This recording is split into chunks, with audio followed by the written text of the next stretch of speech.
Olá, seja muito bem-vindo ao Salutar é Viver. Eu sou a doutora Mônica Okuhara. E você que tem me acompanhado no programa já deve ter percebido que eu tenho a crença de que se estivermos em equilíbrio a nossa saúde física, mental, espiritual e financeira, temos uma melhor qualidade de vida. E hoje nós vamos falar sobre um tema que abrange a saúde física, mental e espiritual. Nós vamos falar sobre o Tai Chi Chuan. E o convidado é Douglas Wenzel. O Douglas é fisioterapeuta e professor de Tai Chi Chuan. Como fisioterapeuta, o Douglas é especialista em anatomia topográfica do aparelho locomotor, em acupuntura, em medicina tradicional chinesa, em massoterapia oriental e também no Douyin. E como professor de Tai Chi Chuan, há 31 anos ele ministra aulas e técnicas corporais e também de armas do Tai Chi Chuan.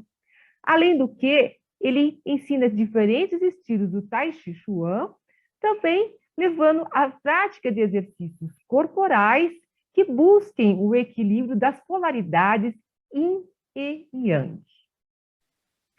Olá, Douglas, tudo bem com você? Tudo bem, Mônica. É um prazer ter você aqui, seja muito bem-vindo. Você que tem assim um currículo extenso, né? E conhece muito sobre a medicina tradicional chinesa. Conta para nós um pouco. Você esteve até na China, não é mesmo, Douglas? Ah, sim, Mônica, tive sim, mas isso já faz um bom tempo, né? Foi em 99 que eu fui para lá, fui para fazer, fiquei no centro médico lá, fazendo uma especialização na parte de medicina e de Tai Chi, de práticas corporais chinesas. Foi muito bom, foi uma viagem proveitosa, né? Fiquei um mês lá, foi muito bom, em Pequim. Que bom, Douglas. Então, conta É, para nós, né? Porque você, além da medicina tradicional chinesa, você é um professor há mais de 31 anos do Tai Chi Chuan. Conta para nós o sim, que é o Tai Chi Chuan, como é que ele se originou. Conta para sim, nós. sim. O Tai Chi ele tem uma história muito longa, né, e cheia de variantes, né, porque como é uma arte muito antiga, assim como algumas outras artes chinesas, tanto médicas como corporais, muito antigas, eles se perdem, né, ao longo da história em termos de quantidade de possibilidades de origem e tudo mais. Então, o Tai Chi, assim como a própria acupuntura, existem livros, alguns manuais, que os mais antigos que foram encontrados datando lá de 5.000 anos atrás, mas não era, o que é curioso é que todo esse material antigo, ele não era um material que estava sendo executado com características de iniciar um conhecimento.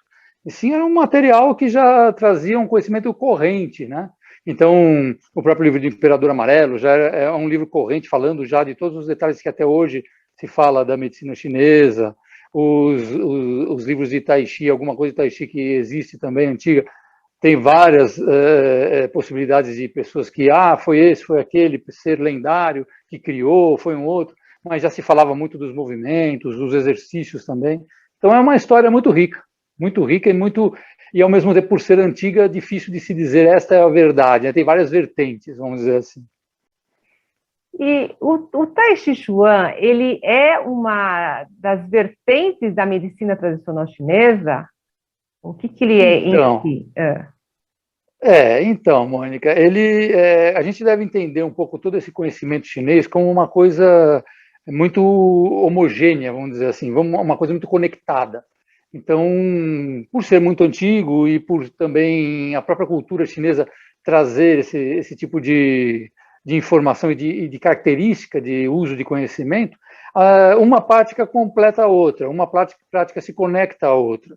Então, se considera a medicina chinesa como vários tipos de intervenção, a parte de acupuntura, a parte de fitoterapia, a questões de práticas corporais, para fortalecimento, mais ou menos como hoje a gente tem no Ocidente os medicamentos, a fisioterapia, um procedimento assim, ou assado, ou também a própria atitude da pessoa praticar exercícios físicos.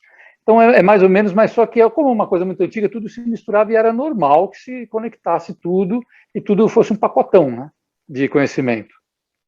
Tá, então nesse pacotão, na verdade, tudo fazendo parte para que as pessoas pudessem ter realmente saúde dentro de uma... Exatamente, exatamente. E isso, de um modo geral, para os orientais, né, é uma coisa muito legal, muito positiva, essa mentalidade de ter saúde realmente, né, de executar a técnica que for, pensando em ter uma vida melhor, mais qualidade de vida, um corpo mais saudável.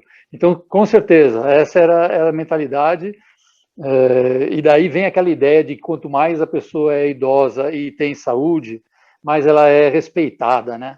Quer dizer, por ser idosa já é respeitada porque está vivendo mais, já é um exemplo para as outras pessoas, e quando ela é saudável, tem uma história, uma trajetória de vida em que ela praticou, descobriu, se dedicou a certas técnicas, ela acaba sendo muito respeitada, né?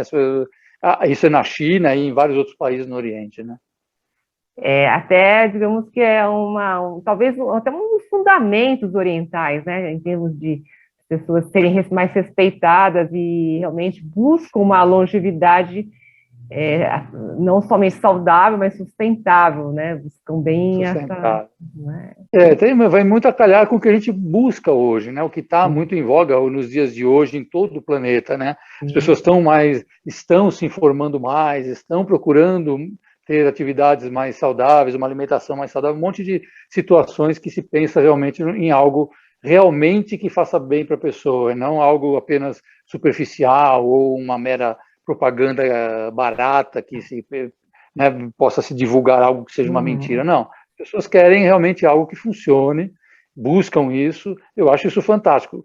Para os chineses, isso acontece há séculos, né? Para não dizer milênios, né? Eles tinham realmente essa característica, e é claro, hoje a população, quando eu fui para Pequim em 99, já percebia bem isso, né? Então era uma coisa muito, muito comum, eu até tinha esse cuidado de, apesar de estar estudando o dia inteiro, acordar mais cedo e ir nas praças. A gente já sabia que tinha o pessoal nas praças. E realmente, eu fui numa época fria, o pessoal lá com 0 graus, tem os velhinhos, pessoas idosas na praça fazendo, e com uma vitalidade enorme, fazendo tai chi, fazendo qigong, fazendo várias práticas, liangong, existem muitas técnicas corporais, né? Xingyi, vários estilos, enfim. E fazendo, o interessante realmente é ver as pessoas indo lá cedo, se reunindo, praticando, voltando para casa, levando um dia com qualidade, né? Não ficando sedentárias, né? É muito interessante isso.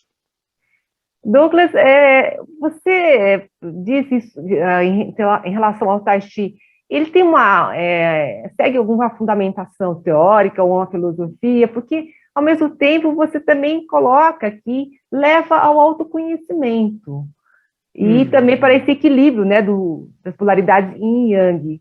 Tem uma Isso. relação, uma filosofia dentro disso? Como é que é? Tem. O Tai Chi, ele tem... Bom, ele praticamente, se a gente for considerar em termos de filosofia, ele tem dois pilares bem fortes. Tem alguns autores que consideram 3 pilares, mas 2 pilares com certeza que seria o taoísmo e o budismo, né? Tem autores que colocam o confucionismo também, que seria um pouquinho mais tardio, mas enfim. O taoísmo, principalmente o mais antigo, porque o grande personagem do taoísmo, Lao Tse, viveu mais ou menos na mesma época de Buda, só que o taoísmo tem coisas anteriores até a isso, e o budismo também. Então, como religião, como filosofia, como modo de conceber a vida, a existência, se baseia muito nisso, ou sofreu muita influência disso tudo. Já era um conhecimento que vinha, passou por essas correntes, né, de pensamentos e religiosas, espirituais, enfim. E o confucionismo também, depois, teve muita gente que colocou também algumas influências de Confúcio, enfim. Mas, então, traz muito essa questão da pessoa ser interiorizada. O taoísmo é uma coisa que alguns autores, eu acho interessante, colocam como um conhecimento mais esotérico, ou seja, para dentro, oculto, interno. E o budismo, não que não seja interno, mas ele é mais exotérico. Ele é mais no sentido de divulgação, de expressar, de comunicar, de ampliar o conhecimento para as pessoas, espalhar o conhecimento para o mundo, né? O taoísmo já pensa um pouco mais, não que seja egoísta, mas é uma característica dele, de trazer o conhecimento próprio, a alquimia interna, né? O próprio conhecimento da pessoa. Então, quem faz Tai Chi hoje, com certeza, se tiver uma pessoa que explique bem para o iniciante, vai dizer que é uma, como se fala muito, uma meditação em movimento, um mecanismo de autoconhecimento, a pessoa está executando os movimentos pensando em se harmonizar, pensando em se harmonizar com a natureza, com ela mesma, se auto-observando mais. Então tem muitas coisas que a gente passa, obviamente, dentro de um curso de Tai Chi, que é o que eu falo, né? Curso de Tai Chi bem dado é curso de Tai Chi longo, né? Não curto. Hoje em dia tem algumas entidades que colocam, faça curso de Tai Chi em 3 meses, uma vivência, é legal para a pessoa conhecer. Mas se ela quer realmente se dedicar, ela tem que pensar. Eu tenho alunos de 25 anos que estão comigo, praticando. Então, pessoas que gostam, sabem, têm a consciência, sentem, né? Não é uma coisa teórica, a pessoa experimentou, sentiu e executa e gosta, né? Douglas, então assim, seria um estudo para a vida toda, mais ou menos, né? Porque você está falando que tem alunos há 25 anos. Sim, se for considerar realmente, eu por mim, né? O meu exemplo, por exemplo, eu comecei o Tai Chi, eu tinha 20 e poucos aninhos, 20, 21 anos, eu estou com 56, quer dizer, é uma coisa que me acompanha, sinto falta quando eu não faço, claro que fico alguns períodos como qualquer ser humano, tenho minhas oscilações, meus ciclos, posso ficar um períodos maiores sem fazer tudo, mas não chega a ser muito tempo, né? Nunca fico meses a fio sem fazer, eu sinto falta realmente. E sinto falta do que o Tai Chi propõe, que é esse contato com a natureza, esse contato com o íntimo, de praticar, de estar sentindo a energia das coisas, né? A vibração das coisas. Então, realmente, é algo que se deve pensar. Eu respeito muito o processo de cada um, sabe, Mônica? Então, ao longo dessa carreira de dar aula de Tai Chi, no começo eu era muito incisivo com os alunos, né? Que tinha que praticar, que tinha. Agora eu já realmente sei que cada pessoa tem o seu processo. Tem pessoas que fazem, param um tempo, voltam depois, ou nunca mais voltam. Cada um tem seu momento, né? Mas uma coisa bem feita, claro, com certeza seria uma prática mais longa ao longo do tempo, com certeza. E também, na prática, existem vários estilos, inclusive com armas, né? Trata-se também de uma arte marcial. Fala para nós em relação a esses estilos, essas armas que a gente encontra no Tai Chi. Bom, o Tai Chi ele tem essa divisão em estilos e tem as possibilidades de se fazer com ou sem armas, né? Os estilos 4 estilos principais, né? Yang, Shen, Wu e Sun, que são de famílias, né? Família Yang, família Shen, família Wu, família Sun, que ao longo da história se dedicaram mais e desenvolveram seus meios de ensinamento, seus movimentos característicos. Claro que quem começou tudo isso, existem várias lendas e mestres que tenham começado observando a natureza e colocando os movimentos, mas depois, ao longo do tempo, realmente essas famílias se dedicaram mais e tem muita história a respeito delas. A família Chen é a mais antiga, depois a família Yang nasceu do seio da família Chen, que era um praticante que depois resolveu sair e fazer o estilo Yang, e os outros estilos Wu e Sun também mais contemporâneos, mas também vieram nesse sentido, foi um desenvolvimento, né? Então, existem esses estilos, hoje em dia tem mais outros estilos que se fala, estilo Li, estilo Wulong, enfim, tem várias possibilidades de prática, e cada um desses estilos tem as suas armas, todos têm. O Tai Chi ele é uma arte marcial, a gente não pode esquecer disso. Ele foi originalmente concebido por essas famílias como uma autodefesa, né, em épocas em que, obviamente, a China não tinha como um país enorme policiar todo o país, então as pessoas nas suas aldeias tinham que ter uma autodefesa, um grupo de indivíduos que praticassem e defendessem de evasões e tudo mais, aquela aldeia, né, as pessoas que lá viviam.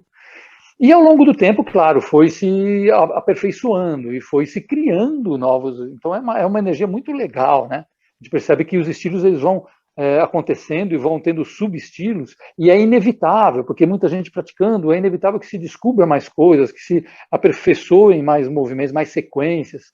Então tem isso é uma raiz básica de divisão do Tai Chi, né? Então esses 4 estilos e alguns outros mais famosos. Fora isso, as armas. Então o Tai Chi sem armas é chamado de Tai Chi Chuan, ou Tai Chi Quan, né?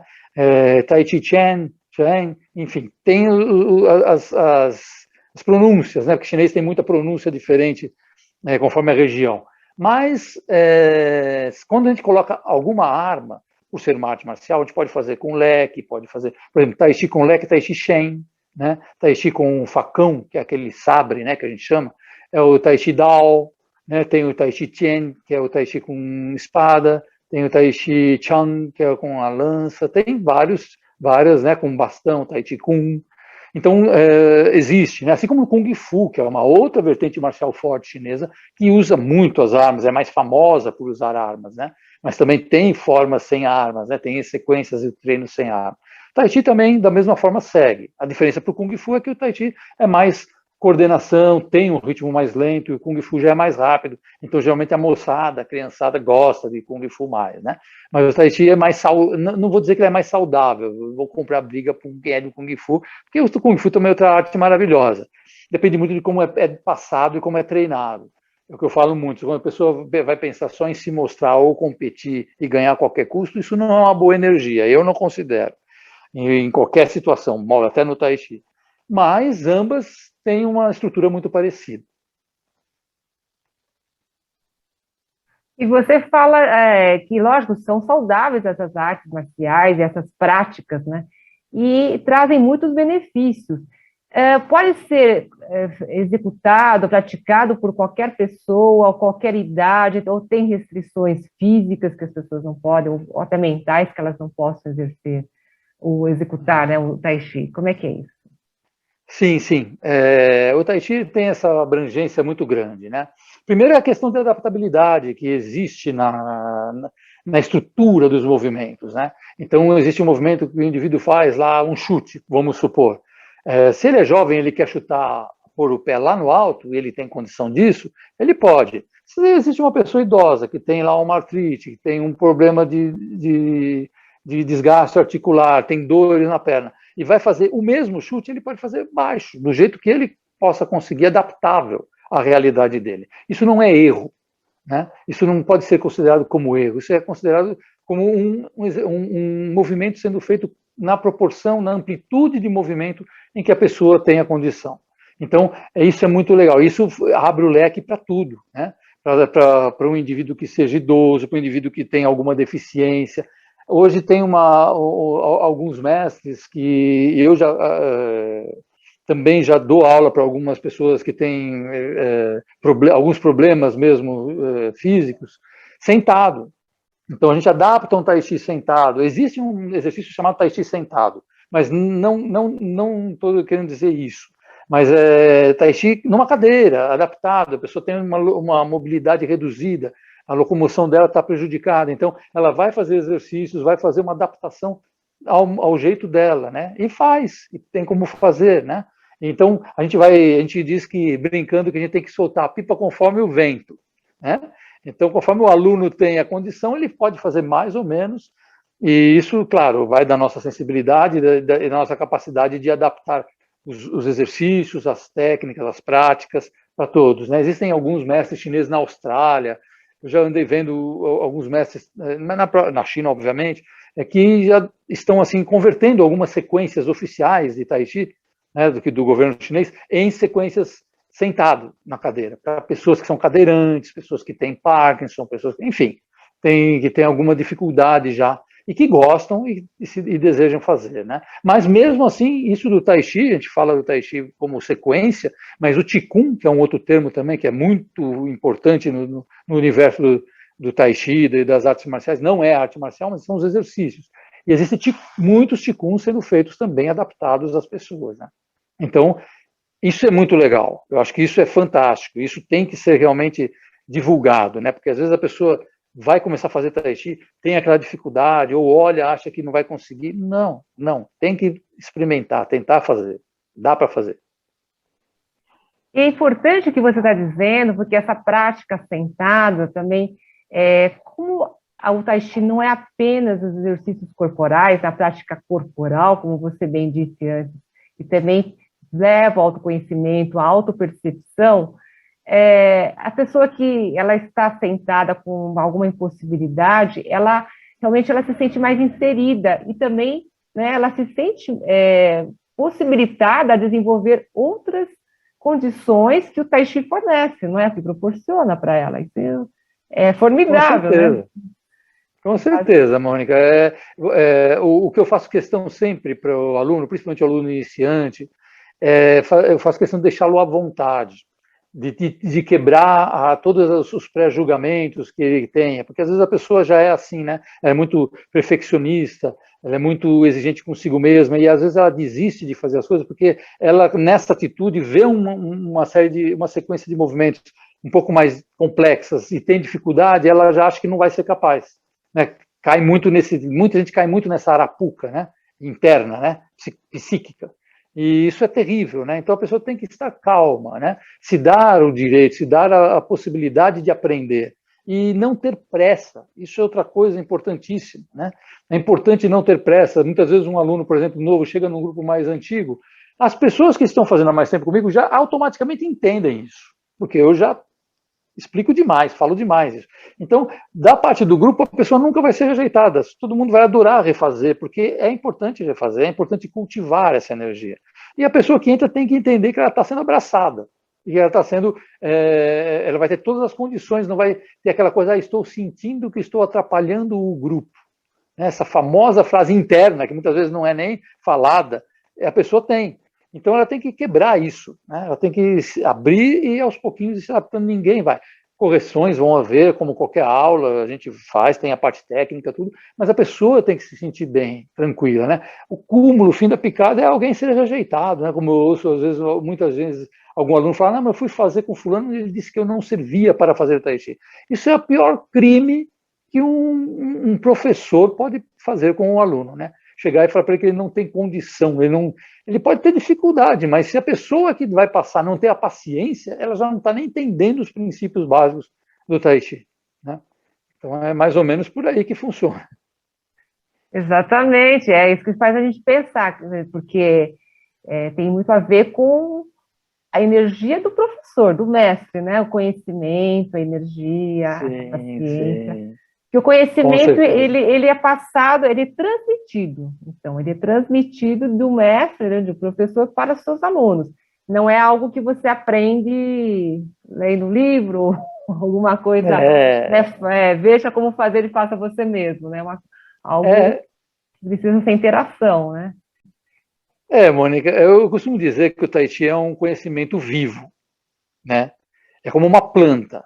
Se você não rega, ela não vai sobreviver. Se você deixa, a não ser que você queira uma planta plástica, você compra e põe, tudo bem. Você só tem o trabalho de limpá-la de vez em quando, porque pegou poeira. Mas como um conhecimento vivo, que é o que a gente tem que criar, que a gente tem que trabalhar dentro da gente, do nosso organismo, para que ele ofereça esses benefícios, a gente tem que praticá-lo todo.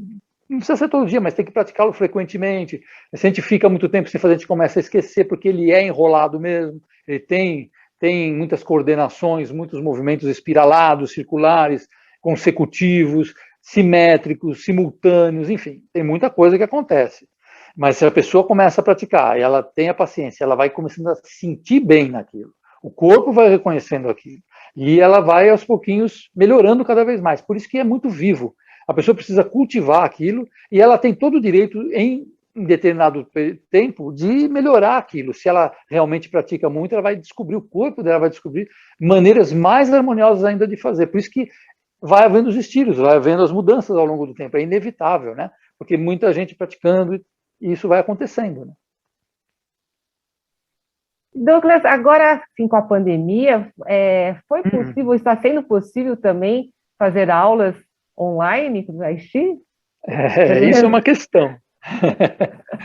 Isso é uma questão, né, Mônica? Eu continuei dando aulas online, mas focando mais no Qigong do que no Tai Chi, né? Então, com os grupos, com pessoas que estão começando e tudo mais, a aula online, ela é legal para fazer uma revisão. O Qigong, que são os exercícios, são mais simples, a gente ficar estático na frente de uma câmera e executar, explicando, e as pessoas conseguirem fazer, e a gente observar o aluno, dá para fazer. O Tai Chi já é bem mais difícil, porque ele exige, ou a pessoa já sabe, a gente faz uma revisão apenas, ela faz junto numa aula online, ou vai ficar difícil, fica muito difícil, porque ela vai girar, vai ficar contra a câmera, vai ficar, então é muito complicado até para eu, muitas vezes, em alguns momentos, corrigir alguns detalhes que ali fica difícil até a pessoa entender, né? Então, mas eu não parei de dar aula na pandemia, não. Realmente a questão das aulas online foram muito boas.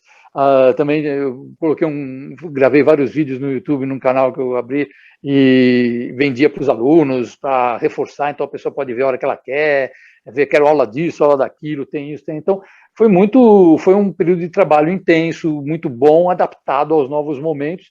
Eu acho isso ótimo, né? Eu, particularmente, acho que é um bom uso, né, da tecnologia, a gente poder não se limitar à pandemia. Claro que quando começou a reabrir as atividades, o fato de eu dar muitas aulas em praça, lugares abertos, foi fácil de se adaptar sem grandes perigos, né, com afastamento, máscara e tal. Mas foi aquela coisa, né? Foi uma maneira. A gente costuma dizer que no Tahiti a gente tem que aprender a se adaptar a situações marciais.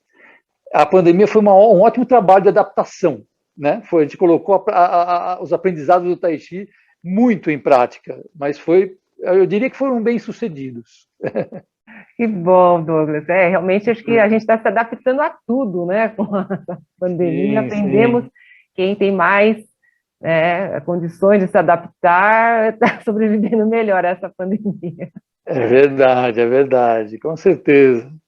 Ô Douglas, você também trabalha com o I Ching e com a astrologia chinesa, que são bem diferentes, a astrologia Hum, chinesa. Fala um pouco para nós também sobre sim. esses dois trabalhos. São muitos estudos ao longo do tempo, né, desses anos todos, eu fui realmente, como eu sou um apaixonado pela cultura chinesa, só não tenho característica física de oriental, mas por trás costumam dizer que eu sou disfarçado, né?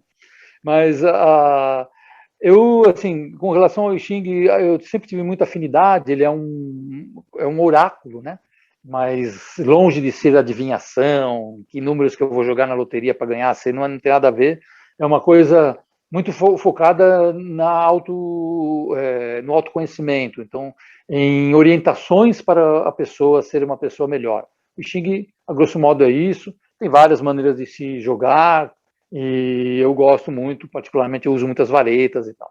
Então, o Xing é uma consulta, né, que o indivíduo faz, e a gente faz uma série de ações ali, meio ritualísticas ali na frente do consulente, e ele dá uma resposta, e interpreta e orienta, né? Então vai um pouco de intuição, vai um pouco de orientações, mas é muito ligado mesmo no fato de tornar o indivíduo que está perguntando mais bem informado e não com coisas mirabolantes. Não existe nenhuma mágica, nenhuma mirabolância. Eu quero, né, eu quero namorar com aquela pessoa que não quer, eu quero que você faça, não tem nada, não é nada disso, né? A gente costuma dizer assim que o I Ching, se a pessoa está querendo muita coisa, né, impossível e aquelas coisas malucas, é melhor ela, né, procurar outro tipo de coisa, vai, né, pega um telefone lá no poste da rua, vai ligar lá e fazer qualquer coisa com alguém. Mas o Xing é diferente. O Xing realmente é muito profundo, eu diria, nas suas análises e no que se fala, né, no que a gente coloca. E a astrologia segue um papel parecido, né? Eu tenho um cunho muito forte de medicina na astrologia, nos mapas astrológicos que eu faço, né? Então, porque eu aprendi, quando eu estudei a medicina chinesa, aprendi o método da tartaruga mística, enfim, é um método todo específico, e agreguei conhecimentos próprios meus, os meus estudos também. Então, é um mapa muito personalizado meu, que eu faço com os alunos, mas é uma coisa trabalhosa, uma coisa que precisa ficar muito tempo, algumas horas, explicando tudo para o aluno, né? Para o consulente, melhor dizendo. Mas é muito prazeroso fazer isso e as pessoas gostam, geralmente gostam muito. Mas segue o mesmo ritmo, tá, Mônica? Segue a mesma tônica. Orientação para se ser uma pessoa mais saudável, melhor, mais equilibrada. Esse é o foco de todo esse conhecimento. Com certeza, né? Porque, na verdade, ninguém, eu pelo menos eu acredito que ninguém poderia dizer ao outro o que fazer e como fazer, porque nós seríamos Sim. muito, né? Seria um oráculo assim, adivinhatório superior a tudo e a todos no universo. Então, seria Exatamente, né? uma coisa, né, que Acho que a gente, na verdade, temos que nos autoconhecer, como você bem disse, primeiramente, para que nós possamos realmente perceber as nossas limitações e também o que nós temos de excelência, para que assim a gente se desenvolva melhor, com mais qualidade, não é isso? A gente Com possa certeza, ter né? uma vida mais saudável, próspera, né? Próspera, claro que tudo demanda esforços, eu Sim. sempre falo para as pessoas, é necessário se dedicar, isso sem dúvida, mas não existe nenhum milagre, as coisas são mesmo feitas no dia a dia, na descoberta das coisas, na coragem que a pessoa possa ter de bancar as coisas que gosta e ir atrás, né, e se dedicar, é isso que vale, né? Mas, realmente, quando a pessoa tem esse tipo de foco, tem esse tipo de consciência, ela começa realmente a descobrir muitas coisas boas na vida dela, né? Isso Com que é. certeza. E muito longe de ser uma coisa mansa, né? Você pode confundir, né? Não é que a vida vai ser só mansidão, alegria e tal. Tem tudo na vida, mas a gente tem que ter internamente uma atitude diferente. Isso que é importante.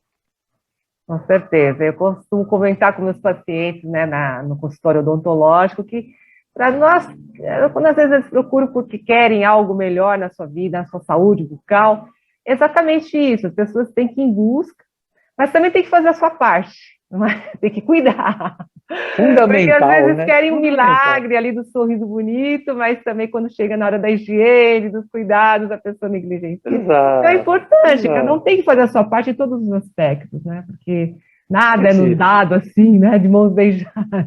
Tudo, É mais ou né? menos como os médicos na China concebem o tratamento dos pacientes, né? Eles geralmente fazem acupuntura, vão ministrar algum medicamento, algum fitoterápico, alguma fórmula magistral, que eles têm muito, mas eles muitas vezes passam também ticuns, exercícios específicos para fortalecer a pessoa para isso ou para aquilo. Se na outra sessão a pessoa falar, não fiz porque não tive tempo, porque não tive vontade e tal, ele já considera a pessoa inapta a continuar o tratamento com ele. Vai, procura outra pessoa ou então vai procurar outra técnica, porque não adianta a gente querer que você melhore se você não faz sua parte. Então isso é muito Exatamente. É importante. importante. Esse E eu já comprometimento, né? eu descubro isso no dia a dia com os pacientes de Sim. acupuntura que eu atendo, muitos.